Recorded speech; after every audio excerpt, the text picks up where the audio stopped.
Welcome to Performance Driven Living, the podcast where we question everything. We don't tiptoe around tough topics, we walk right into them. Not to provoke, but to get closer to what's real. You might not agree with everything you hear, and that's okay. The show isn't about being right, it's about being real. These conversations are meant to stretch your thinking, challenge assumptions, and spark something deeper. The views shared are those of our guests and may not reflect those of the host or team. And while we dive deep into health, performance, and transformation, this is not medical advice. Talk to your doctor before making changes to your health or lifestyle. Take what lands, leave what doesn't. But whatever you do, don't stop questioning.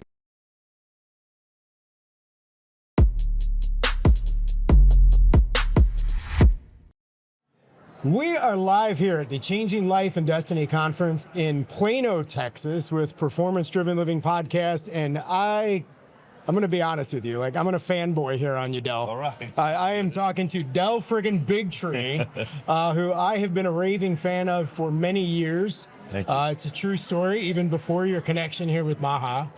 I actually first encountered you. I'd kind of heard your name around.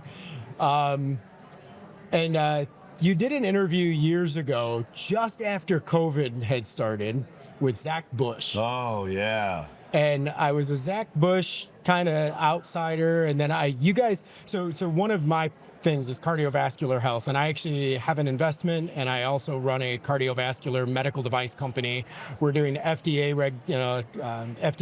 studies right now. Okay, cool. Thrilled to have Marty McCary there, because I'm like, that's the time to get approved.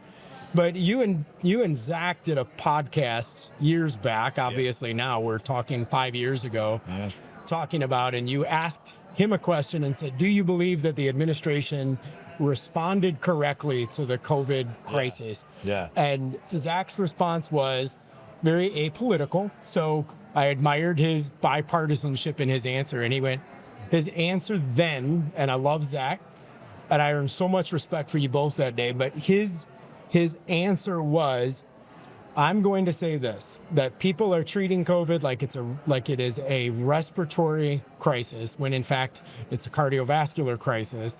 And the number of people that exist on cardiovascular medications and antihypertensive medications, he's like, if the government wanted to do anything, that is the comorbidity. He said, people who are on antihypertensives are the ones that are actually in the highest risk. And we are not teaching people how to get off of antihypertensives. Right. We are treating it like it's normal, and there's nothing normal about it. And, and I don't want to go down that train, but I was like, that was 5 years ago. Yeah. You were already on this bandwagon of what are we doing with treating our nation's health crisis. Yeah. And Zach, of course, is a big name in the natural health and wellness space. And to see you now stepping in to MAHA Action, and Bobby moving into the HHS, and obviously the pieces all moving around right now. Yeah, there's a tailwind happening in this wellness, natural health, functional medicine, whatever words people want to use. There's such a tailwind right now, and dude, to be talking to you right now is a moment for me. So thank you for that. Thank you. Talk to us. What is happening?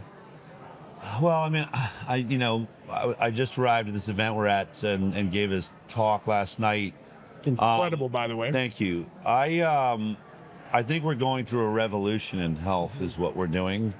And in many ways, as I said during COVID, as I was traveling around giving speeches like I do all the time, this is the last dying grasp of mainstream medicine clinging to relevance. Yes.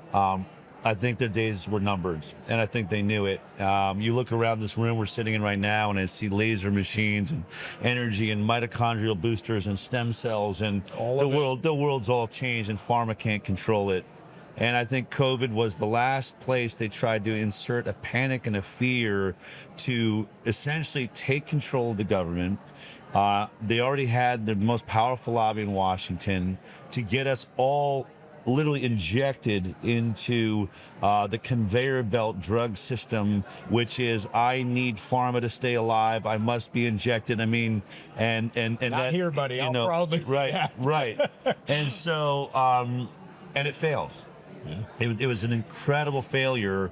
And one of the things, people will say, during it, they're like, oh, they know everything. They. One of the things I really speak a lot about is how we reference they. I've been saying on my podcast, the HighWire.com, for years, we're giving they way too much power. That's what they want. They want you to feel small. They want you to feel like you're powerless, like you can't do anything against it. They have got it all figured out. They are a mastermind. This is just a part of what they wanted. And even during COVID, like those that were standing up, oh, we're not really fighting anything. They knew we would fight. They know. And I will tell you this, when you look at the numbers now, when COVID started, we had about, a vaccine hesitancy rate of maybe, somewhere between 5 and 10%. Yeah. 30% of the country didn't take the COVID vaccine. Under the greatest propaganda assault we've ever seen, over $10 billion spent by our government for a 24-hour news cycle, and even buying their way with masks and vaccines into sitcoms and programs, and yet podcasts and people like you and I speaking the truth won the day. In essence, Honestly, we saved 30% of this country from touching the thing. And then you have to imagine how many people got it only because they're literally forced or coerced into it by government mandates, or you can't work, all of that. So what they did was pressured the entire country to ask the question many of us have been asking for decades: are these things safe? Was it properly safety tested? And when the answer started coming back, no, not at all. Why did you rush on the market? No, it doesn't stop transmission. None of the things we're saying were true. And now we have, of course, a 500-page congressional document proving none of it was true. It couldn't stop transmission. Masks were never proved to be able to stop a virus. And the 6-foot distance rule, which is why we locked down, why we destroyed our economy, our children's schools, and our education, was totally made up by Tony Fauci, who, when questioned, had said, questioning me, you are questioning the science. Which we haven't gotten to the point that questioning science is, by its definition, science. Right, no, exactly. That is the scientific method, is it not? It is science, I'm pretty sure. So, all that to say, and of course, I had the opportunity to be director of communications for Robert Kennedy Jr. in his presidential campaign. He decided, coming out of that, as we all did, this is the moment. This is a wake as we're ever going to be in this nation. People are asking the right questions. Now's the time we're going to run a candidate that is only going to tell people the truth. And the result is, I think, even better than we imagined, because Bobby really was all about health. We decided to run him for president so he could get in charge of the health department. Yeah. And through, we can talk about whatever part of it, but, by almost like an incredible hand of God leading us, landed him exactly in the most powerful health position in the world. It literally is hand of God. Yeah, and so here we are where, as I said last night, no one ever expected us to be here. It would have been 50 to 100 years if COVID had never happened to achieve something like this. So it backfired. The entire political system, corporate control by pharma, absolutely backfired. The WEF, World Economic Forum, World Health Organization, all of it, Bill Gates, all of these power pressure centers just didn't overcome the will of man, or even more importantly, the hand of God. And honestly, 100% of that is true. Yeah. I love that more than you know.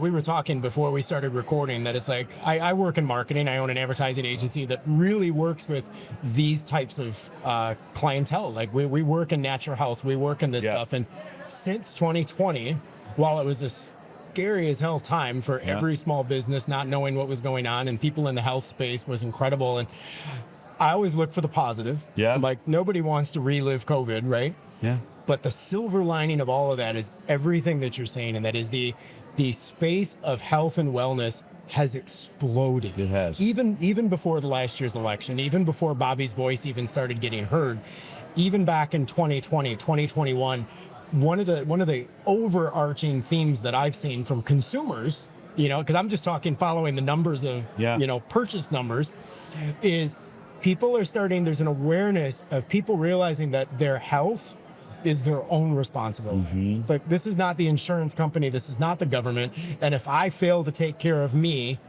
my funeral's not going to, offend an insurance company. Right. Like, like literally, I'm the one that pays the price, and I can't blame everybody into my grave.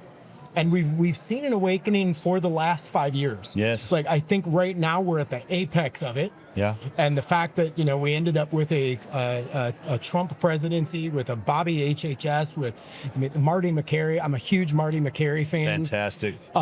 Just seeing the way that this entire administration is fleshed out.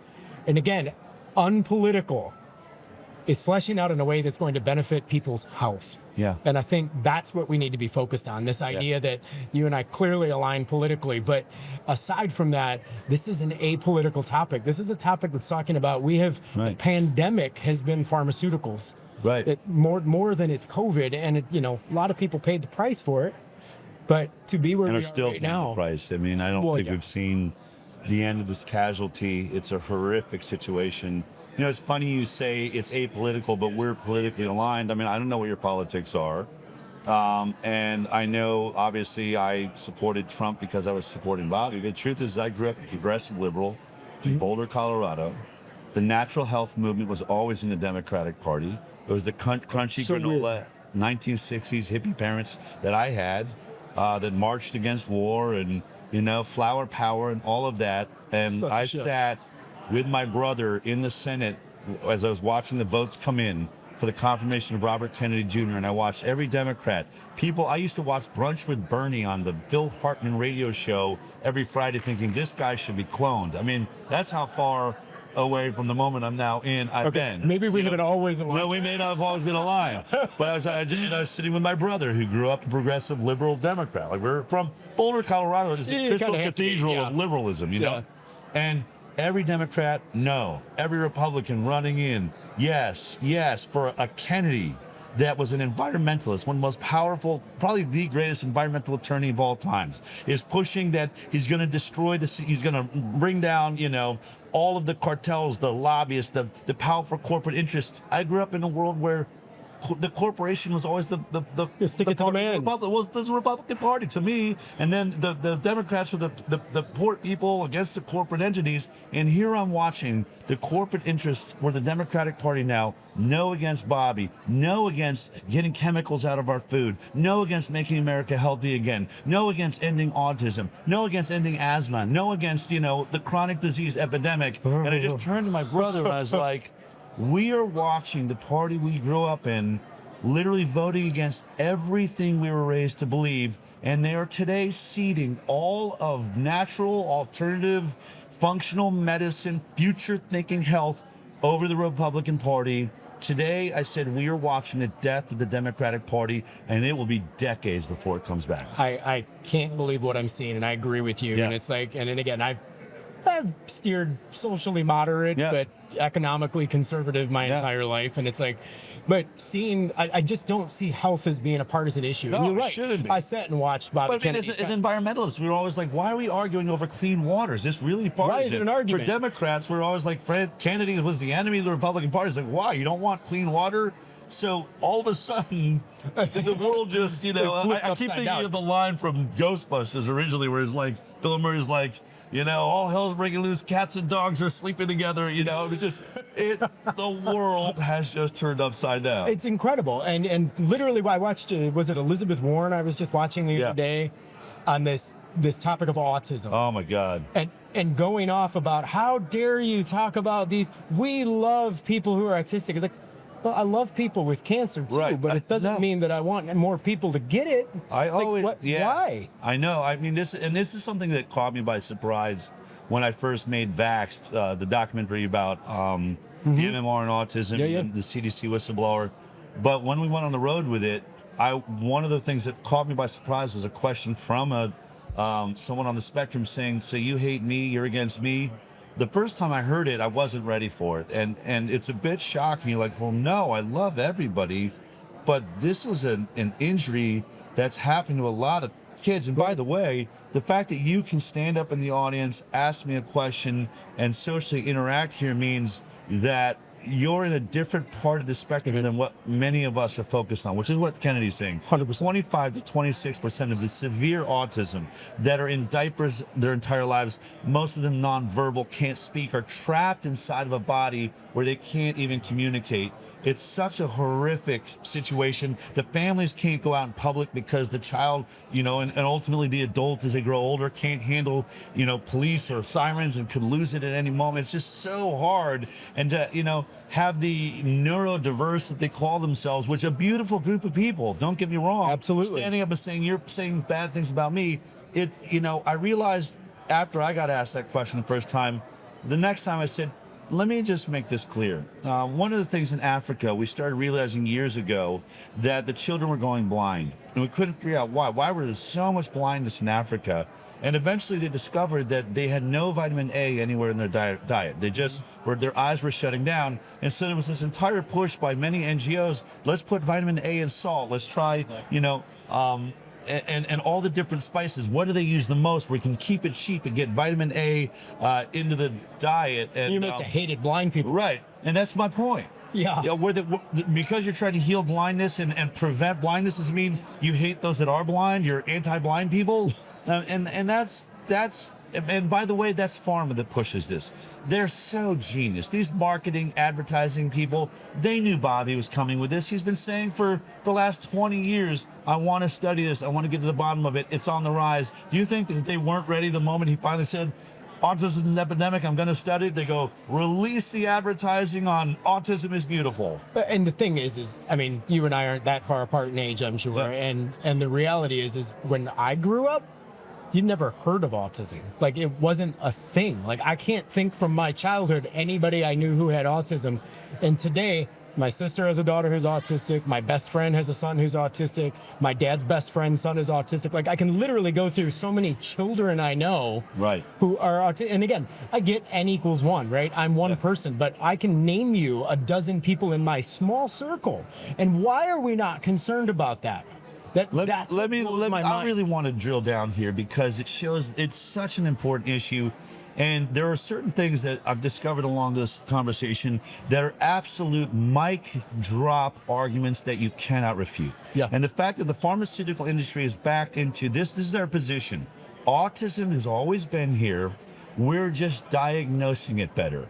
So what they're saying, because we just hit, as Bobby just announced, 1 in 31 children now being diagnosed in America with autism, up from what used to be 1 in 10,000. 1 in 20 boys, because it affects boys more. They have a very active surveillance system in California. They're at 1 in 12.5 boys. So let's take this. So what you're saying is that 1 out of 12.5 boys have had autism since the Egyptian times. Since the dawn of man, 1.12.5 of us have stimming, repetitive motion disorders. Many can't speak, live in diapers their whole life. And as Robert Kennedy says, no one noticed it before. We didn't notice it. We all went to see Rain Man, and we're like, what the heck is this story about? What is this weird character that's going on? Why were we so shocked by it? But more specifically, as Bobby Kennedy is saying, where are the autistic 70-year-old men that are Bobby's age?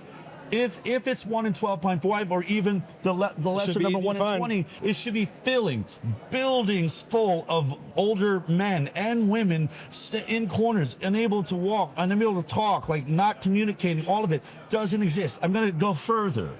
When there's a great book called Denial by this father of an autistic child called Mark Laxell, great researcher. And he went back. If you look at all the readings of Charcot, who are these diagnosticians, Tourette's, which is where that name comes from, Freud, these guys went into insane asylums. They were obsessed with writing out everything, every malady, and naming it. Most of what we understand about psychological issues comes from a century or more ago of these incredible diagnosticians that just gave the most incredible detail of what they were witnessing. You cannot find one description of autism. Not one. Not one. Repetitive emotions. None of the things that we say are this spectrum do not exist. And where would they be? We now keep our Down syndrome children at home. We now raise our autistic children at home. But back 100 years ago, you were a crazy person. We can't afford it. And you were stuck in asylums. They would have been packing asylums and not one description of it. And, so ultimately, when you look at that, you're like, what in the heck are we talking about? And the fact that the pharmaceutical industry and CNN and MSNBC and major news organizations are telling you this is genetic, it's always been here, it's just a greater, broader diagnosis. It is so easy to prove that that is the greatest lie ever told. And what I say to everybody, why would you ever turn one of those stations on again? Why do you ever listen to Anderson Cooper again? Why do you ever listen to Rachel Maddow? When they lie that hard on something that is so obvious with your own eyes. And my last point, Leo Kanner, who first described autism, he had 11 or 12 kids in California, and psychiatrists and psychologists flew from around the world to visit the Canner children. Why were they flying to see 12 kids if it was 1 in 12 everywhere around the world? Correct. No, and the thing is like, and I want to say, now let's do ADHD. Right. Like, Yeah, we where can do was that. that? I can run you through a dozen different diagnoses. Exactly. And I Childhood leukemia. Where was that? How many of your friends were dying Childhood of obesity. childhood obesity, asthma. Correct. Asthma. Like, the thing is, you can run through so many psychological diagnoses. We can run up and down the DSM. We can run through every health channel in town. Yeah. This stuff didn't exist. And I agree. exist. There's probably things that we're naming now that we hadn't named in the past. Sure. But the reality is when it's 1 in 12 in California, like, how in the world? I saw that statistic the other day and almost fell over. I'm like, It is how in the world are you 1 in 12? terrifying. And seeing that and again, the spectrum is everything from an Asperger's to an institutionalized person. But I get the spectrum I widened. think we should try to maybe take another look at this. Lopping these all into the same category Correct. is what's creating a confusion and an ability to address the severity of what's happening to those that are severe. Yeah. And the thing is we're only talking about the birth defects that are causing autism. Right. Because all of the stuff or whatever the inputs are that, we're looking to discover right now and Bobby's digging into with autism, we don't know what all the other things that are being caused as well, because we're only focusing on one outcome, but that input could be having multiple outcomes and we're just focusing on one potential outcome. What else is this doing? Like, and it's not being researched. I mean, it's in this entire, column of chronic illness, which, most of my research is in vaccines, but I've looked at food additives. All of those things are contributing, no doubt. But when you look at vaccines, in 1980s, we were getting about 12 vaccines or so, 10 to 12 vaccines, and our chronic illness rate, which falls into 2 departments, neurological disorder or autoimmune disease, chronic, rest of your life, you're gonna have it. The chronic illness rate in the 1980s was 12.4%. Now, today, skyrocketing vaccine rate. Now, other things have skyrocketed too that should be looked at, but we've gone from 12% chronic illness to now they're saying 60% of Americans have a chronic disease, either a neurological disorder or an autoimmune disease. So in 40 years, we have been the first species we've ever watched devolve. We are now moving backwards. But it's just correlation. It's just correlation. There's not a cow that's having this problem, not a dog, not a bird. Nothing is having trouble where their own immune systems are now attacking their own bodies. Their own immune systems are now attacking their brain. It's not happening in any other animal species. Why us? And why more in America than in, say, Africa, where they don't get as many vaccines, they can't even get to them? Why the more vaccines you get, the more prosperous the nation, the more we're seeing this chronic disease epidemic. Cool. So these are the things that are just so obvious to look at. And I'm not going to peg it on vaccines. And no doubt it's got to be a combination of multiple things. 100%. Right? If the glyphosate that is in your gut, if your baby's got in the umbilical cord has glyphosate, which is already an antibiotic, what if they're being born with no gut biome? Then they get an aluminum shot where the gut biome would normally fight it, would break it up, try to get out. It's not there. A mother with mercury. Now it's going in the bloodstream. Now it's going in the brain. Could you have given an aluminum shot to a child 100 years ago that was eating unpesticide covered food, brilliant organic food we didn't call it because we didn't need to then? Would they be as sick from a shot? Maybe not. But our babies are being born so toxic, 260 chemicals in the umbilical cord. They are already on the verge, so many of them. So what thing could just tip them over the edge? Maybe not an oral or a breathed in toxin, but one we decide to inject right into the bloodstream.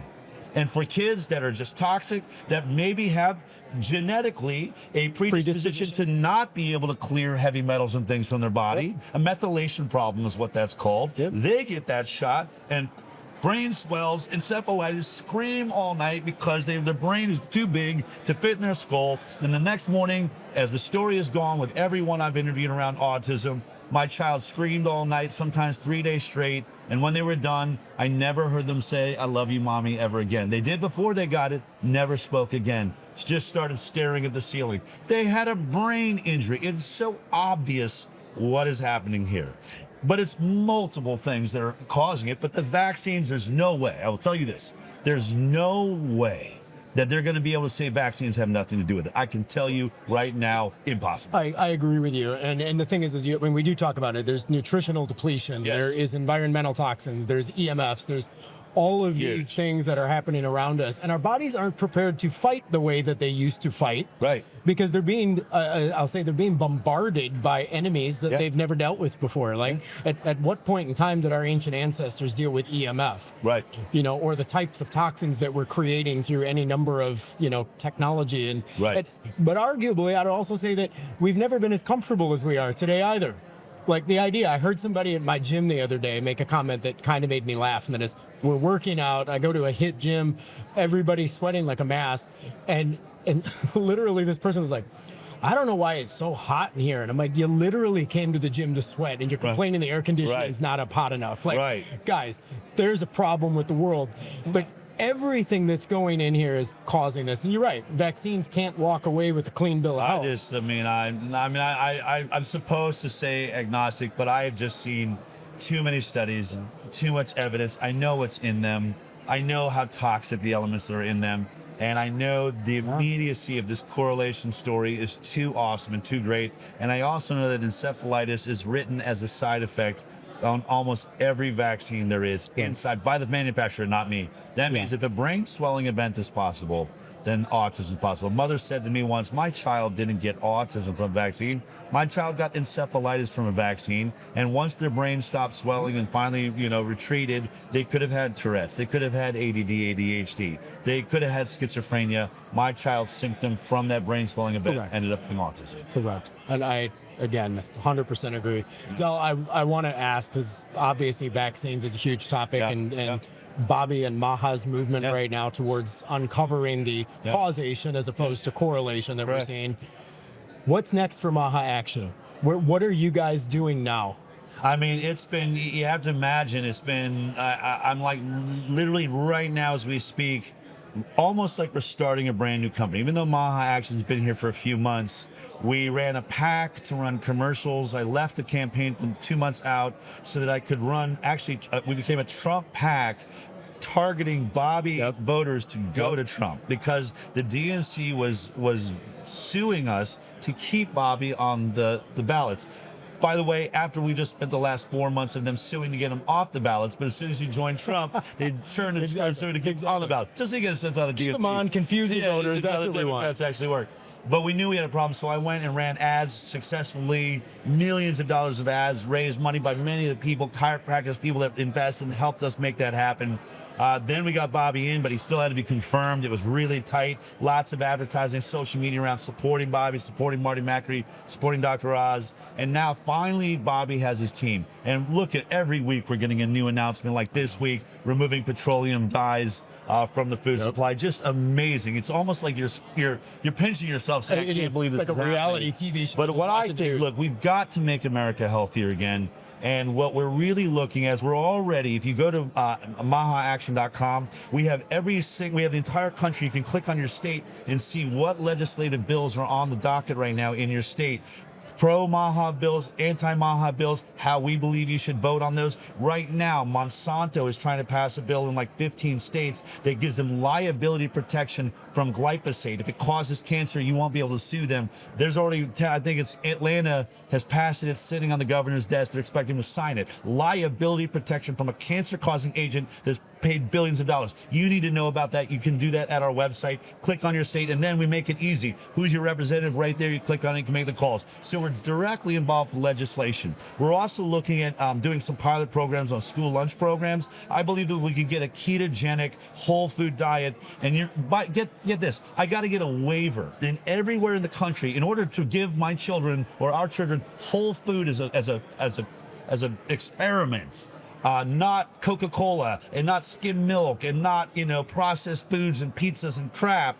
I actually have to get a waiver from the state to exonerate that school from the crappy food pyramid that they're stuck in, to say we're going to let them try something different. So we're working on legally doing that right now, so that we can do some double-blind studies, a control school in an area and a school that goes on our new diet. We believe in one semester we can show that we are reversing, the rise in glucose levels leading to diabetes in children. We believe we can see giant, metabolic changes. And if we do that, I feel like I can get the MAHA moms of America to really stand up and demand it in every school. If we can change the school lunch program, we're paying $4.5 trillion for health right now, 90% of it chronic illness. Can you imagine if our children actually knew what Whole Foods looked like, didn't grow up in Doritos and Cheetos, and many of these underserved families that, in SNAP programs, many of the laws, getting the sugar and crappy food, you cannot use, a SNAP program, welfare system to buy food that's killing you. It can't be, and so laws like that, very important, we're all behind that.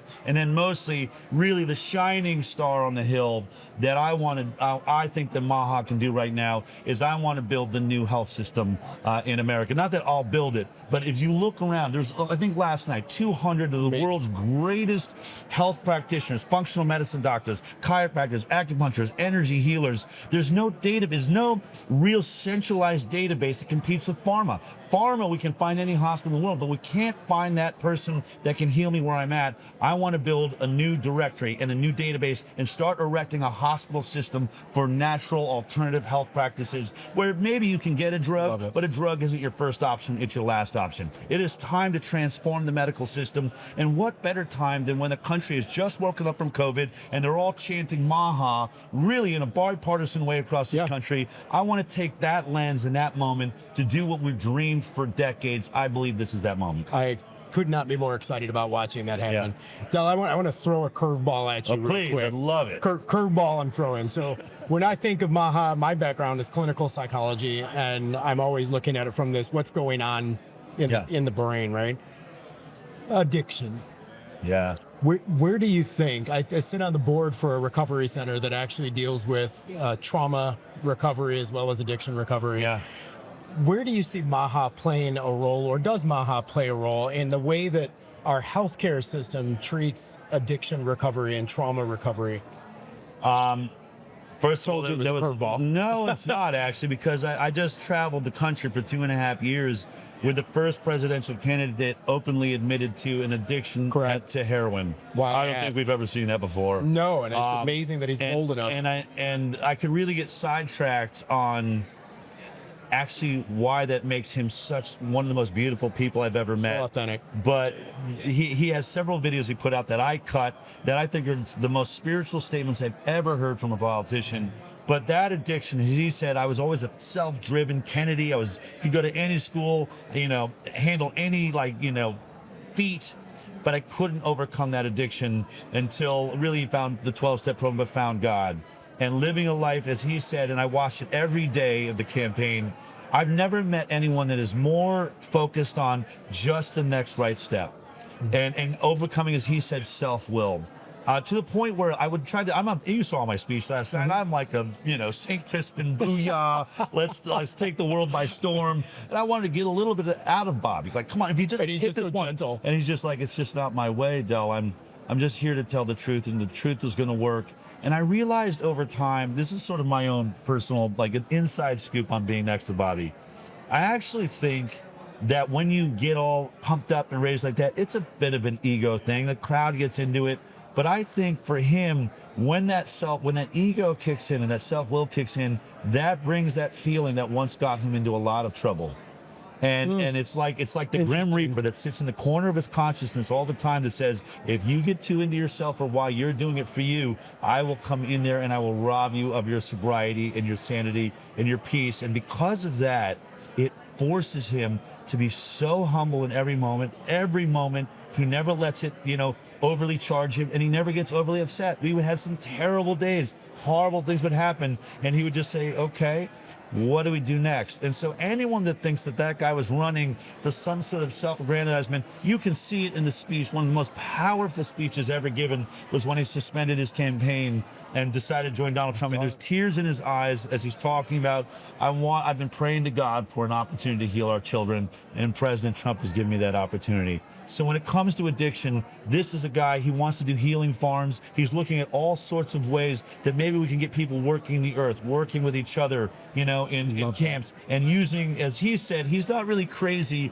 about, you know, drugs, obviously, or even legal marijuana, but instead of fighting it, his thought was, why doesn't the federal government get involved and takes the taxes from that and fund these recovery farms? Since there's so much money coming in from the legalization of drugs, instead of fighting it, why don't we take the taxation and put it into those drugs? And I will tell you, inside scoop, I've sat in a couple of really beautiful meetings around Marty Macri, Dr. Oz, and Bobby, and the conversation of some of these new things, ibogaine and hallucinogens and psilocybin and those, I don't know if they're going to go there, but I'm telling you, they are open-minded enough that conversation right now is taking place. That's interesting. You know? Yeah, and one of the things that I look at is the ranch. It's called Aruca Ranch, is the treatment center that I'm talking about. Yep, great. And they're based in Florida, and it's this idea that addiction is a body, mind, and spirit issue, right? And we're not treating people holistically. Right. Different modalities want to do different things, and we've incorporated a lot of this technology, a lot of these health modalities into that treatment.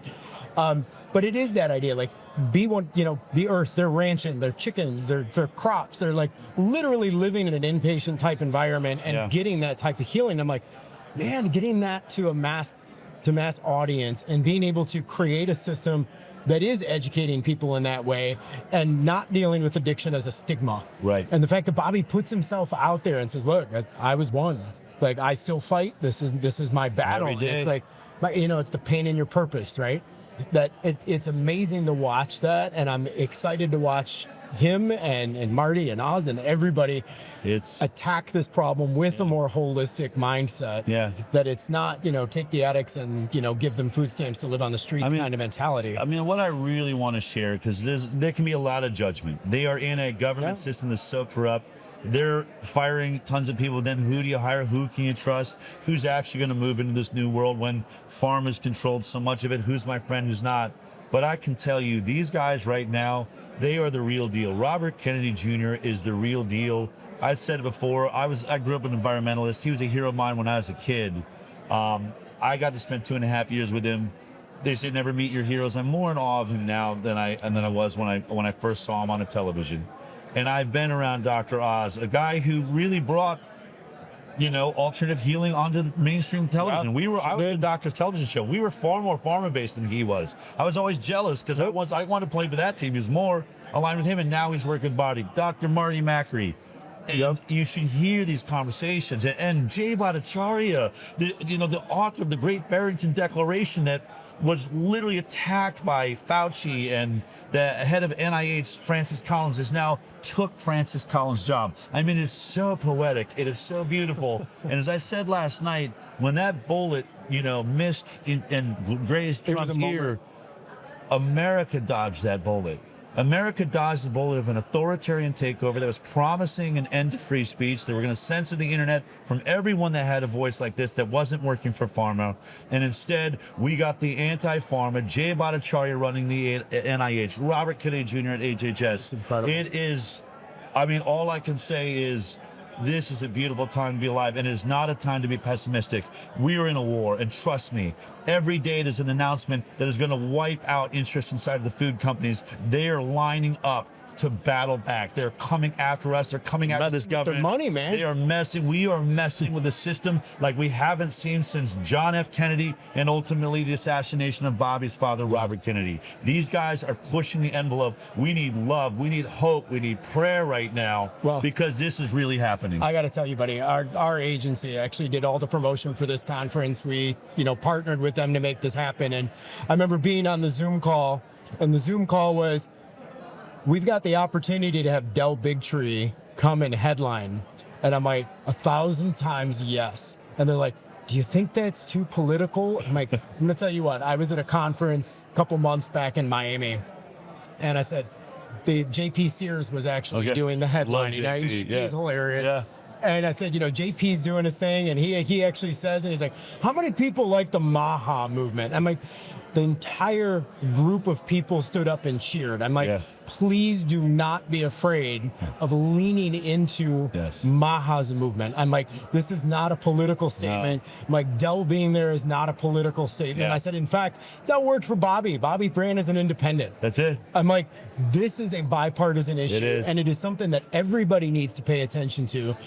I am thrilled that you came here today. I'm going to give you the last word on what we're talking about. How could anybody watching this get involved? Obviously, you said website, paying attention to the website. Get involved in the legislation. Like, really, there's grassroots groups and organizations that are writing these bills or working with politicians. They've been there. They've been a part of the medical freedom movement. They need your support. They need funding. They need bodies. When they say come to the Capitol, go to that Capitol and stand out there. We've watched things happen at the state level we've never seen before. West Virginia was the first one to rule out chemical dyes, and talking about taking fluoride out of water in Utah. You've got Florida moving fluoride out of water. Texas is bringing back, exercise and mandatory gym time in schools. I mean, and all of this, as Bobby has said, is making it so the pharmaceutical companies and the food companies they don't have a national product anymore. They're not allowed in 5 states, and now they're crying to Bobby and is giving him the power to do what he needs to do.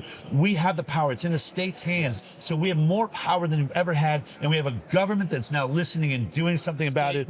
Get up, stand up. This is our time. This is our moment. If we do not seize this day, as I said last night, this will be a sand painting that blows away. It'll be forgotten in the dark entities and interests. They're expecting us to wear out. They're expecting to come back in and take over, and we've got to build a fortress that will never be broken down again. It is time for a revolution. It's time for change. And of course, I mean through peace, through love, through communications. Tell everyone you know, and go to mahaaction.com and get involved.